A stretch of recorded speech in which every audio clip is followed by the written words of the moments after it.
Cari amici, amiche vicini e lontani, guarda che stella, puntata numero 20 della terza stagione. In questo numero la Zene dai Wesse Talpins di Purzit, organizzata dagli alpini della sezione Rivignano Teor. A seguire, a grande richiesta, la festa del martedì grasso organizzata dalla Punto e Virgola. E come si dice in questi casi, in carrozza! Allora, questa sera siamo a mangiare le ossa perché la tradizione vuole che si sposi, no? Questa tradizione tipica friulana. Gli alpini di Rivignano non si smentiscono perché sono sempre in prima linea.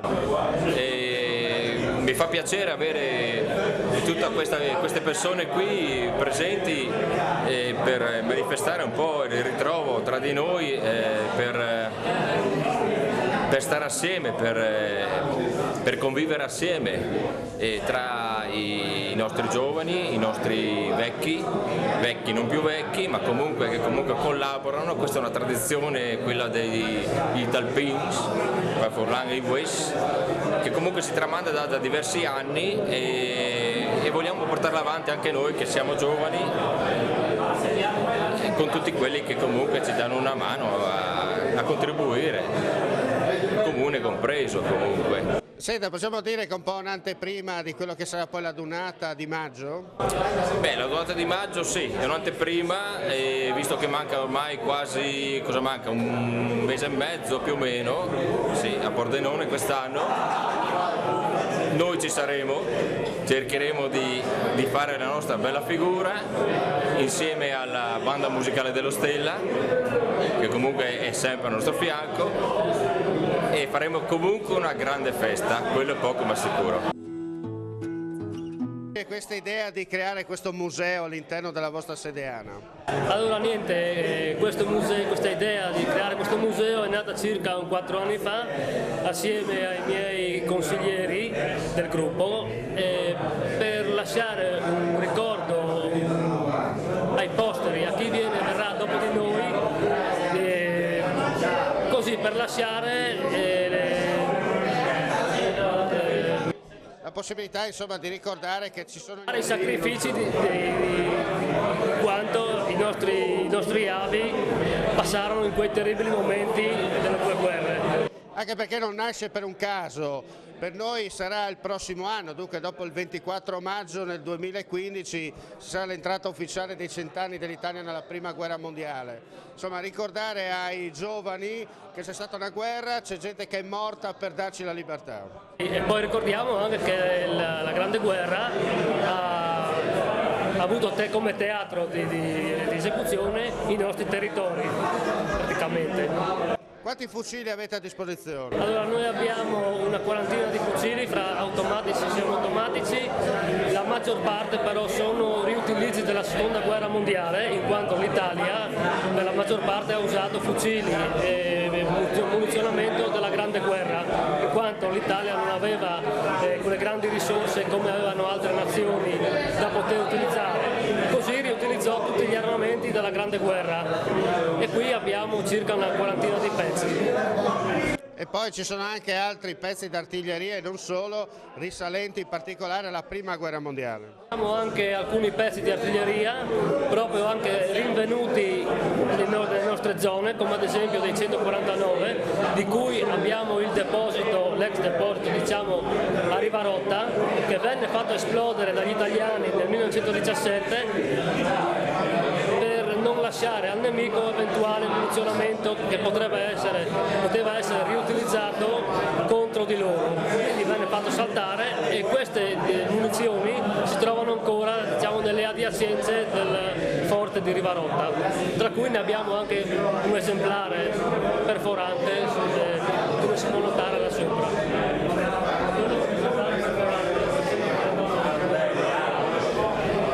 Dobbiamo aggiungere ancora, ma soprattutto quando sarà operativo? Io spero per la fine dell'anno di porre termine ai lavori, perché sono 4 anni che ci stiamo lavorando, ci stiamo mettendo l'anima e speriamo di vedere la fine entro fine anno. Indústria mangiar bem, pensa e bonito. da me fatto io, ma l'onore all'idea che non sia d'aspre, no? E se sei scontento, io faccio anche un'altra. Ecco, Io postino, io sono pubblicitario per tradizione, hai fatto le beccerie e fa dagli robi della chiara che i nostrani come caeri di mio pari dal 1955 alle morte lui. Io continuo con voi. la tradizione.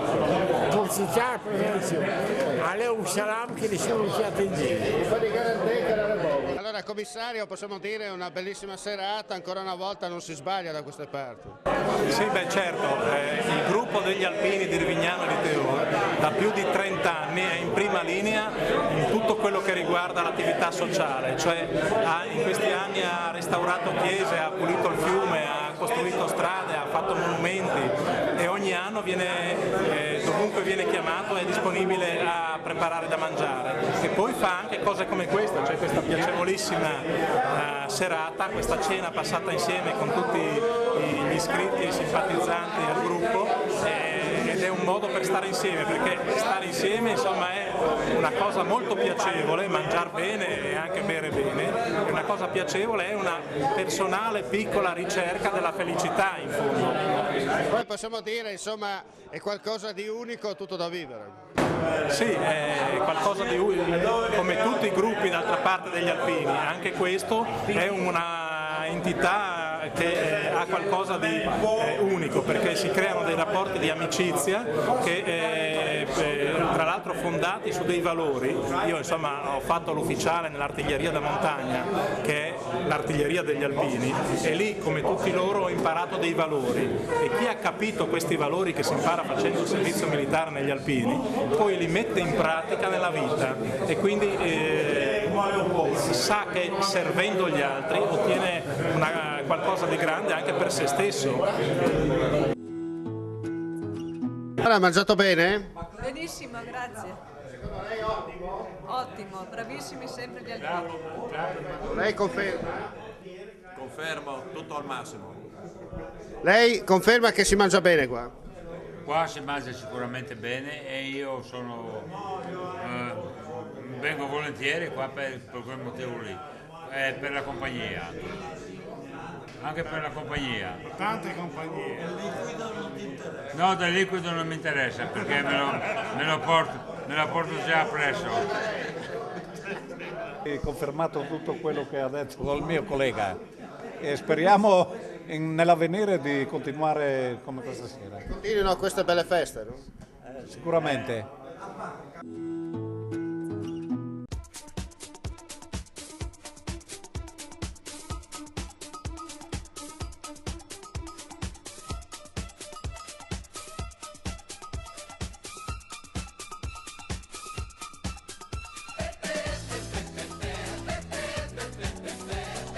Peppe.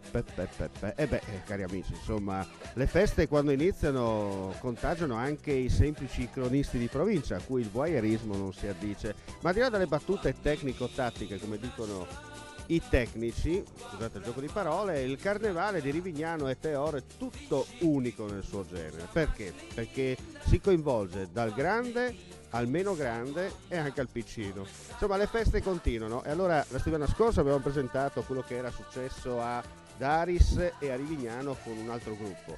Il martedì grasso invece ha chiuso le danze il gruppo Punto e Virgola, anzi l'associazione, Punto e Virgola. Siamo andati a trovarli per conoscere, capire e soprattutto divertirci. E allora alla chat delle cinture, let's go, si parte!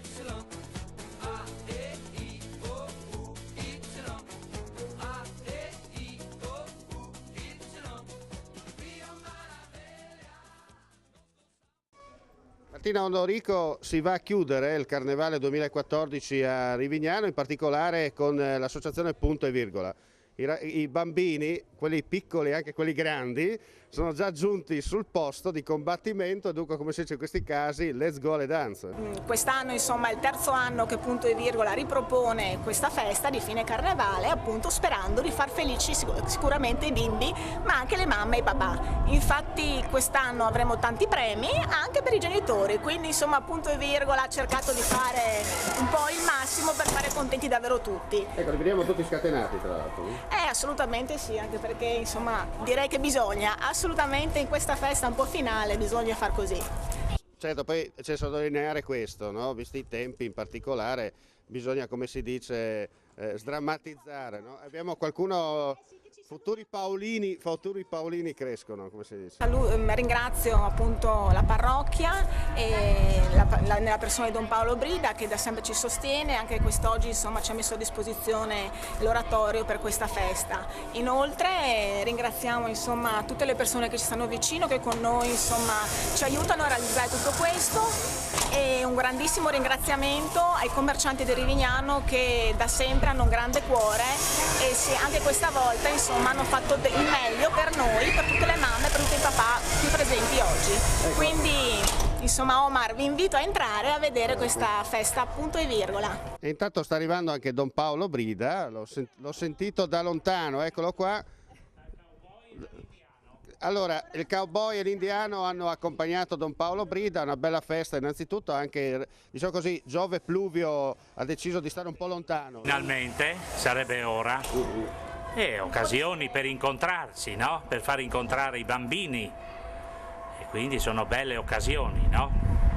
Senta, perché funzionano le manifestazioni all'interno della sua parrocchia?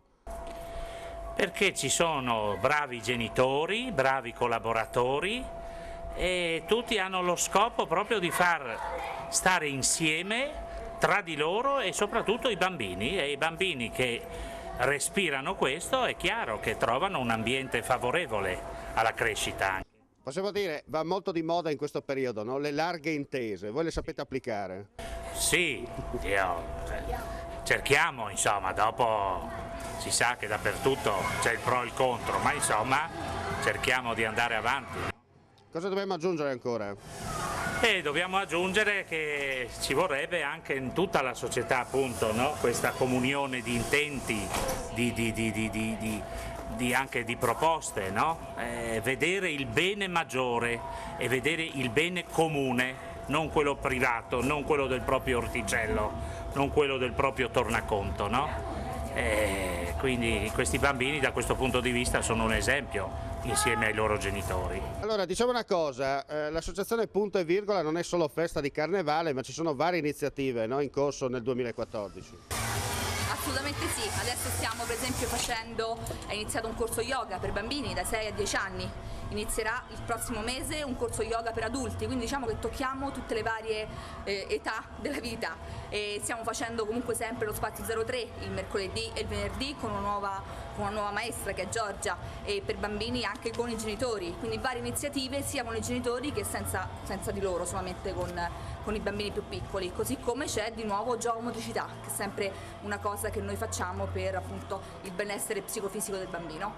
Ecco, ricordiamo che per qualsiasi informazione, insomma, il telespettatore di Rivignano e Teor, ma anche dei comuni vicini, si può rivolgere presso la vostra sede a Flambruzzo, no? Noi abbiamo la sede a Flambruzzo, così come abbiamo comunque un sito internet che è comunque in costruzione a breve, e su Facebook ci trovate a associazione.virgola. Avete anche Twitter? No, Twitter no, ci manca, presto, avremo anche... È vero. Ecco, ma perché bisogna coinvolgere la gente attraverso la vostra associazione? Sì, perché è bello stare con i bambini, perché è bello fare le cose per i bambini, e quindi ci divertiamo anche noi in primis a fare comunque le cose per i bambini, e è comunque una cosa che in questo paese Rivignano Teor manca secondo noi, e quindi ormai sono 3 anni che noi stiamo facendo questa cosa, siamo molto contenti e partiremo anche con il centro estivo, il prossimo futuro centro estivo per il comune di Rivignano Teor. Possiamo dire che si divertono più i genitori dei bambini? Sicuramente, più noi che i bambini, questo è sicuro, sì. 1, 2, 3, 4. Grazie a tutti per l'ascolto. Non resta che augurare una buona prosecuzione di giornata con i programmi della nostra rete televisiva. Alla prossima!